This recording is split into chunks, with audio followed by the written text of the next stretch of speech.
Аққу қасыр тойлаған айдың шалқар көз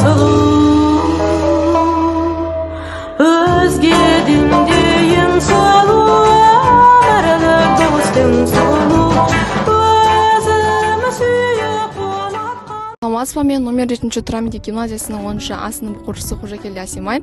Менің сізге сұрағым, этноауыл туралы және киіз үй туралы сіз не айтасыз?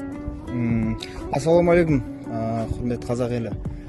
Мен есім Нұрлыбек, осы Жетісай ауданының тұрғынымын. Енді ауданымыз жылма-жыл көркейіп жатыр. Енді биылғы этноауыл кешені деген ашылды.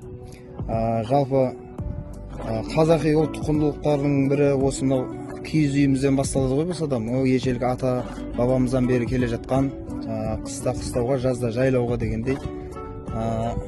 Жалпы ұлттық құндылықтарымыздың бірі ғой киіз үй. Одан кейін алты бақан қойылып жатыр. Ұлттық құндылығымыз жоғалмасын. Саламатсызба, мен номер 7 Тұра мектеп гимназия 10-шы А сынып оқушысы Қожакелді Асемай. Менің сізге сұрағым, киіз үйді неліктен көшпенді халықтары ыңғайлы баспана ретінде санады? Біздің қазақ халқы негізінен көшпенді халық. Сондықтан көшіп қонып жүргенге ыңғайлы болу үшін әрі жеңіл, әрі ыңғайлы жиналатын болғандықтан осы киіз үйді пайдаланған. Жауабыңызға рахмет. Саламатсызба, мен номер 7 Тұра мектеп гимназиясының 10-шы А сынып оқушысы Қожакелді Асемай.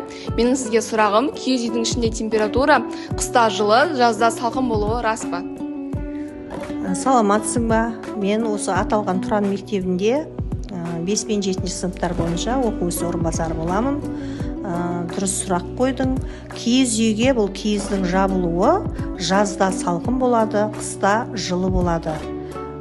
Қыста жылы ауаны сақтайды, ал жазда ыстық ауаны сыртқа шығарып отырады. Жауабыңызға рахмет. Саламатсызба, мен номер 7-ші Тұра мектеп гимназиясының 10-шы А сынып оқушысы Қожакелді Асемай. Менің сізге сұрағым, киіз үйдің негізгі бөліктері. Саламатсың ба? Мен осы Тұран мектеп гимназия коммуналдық мемлекеттік мекемесінің педагог-психологы Тұрғынбаева Дина. Сұрағың керемет екен. Қазақ халқында киіз үй негізгі баспана болып есептелінген.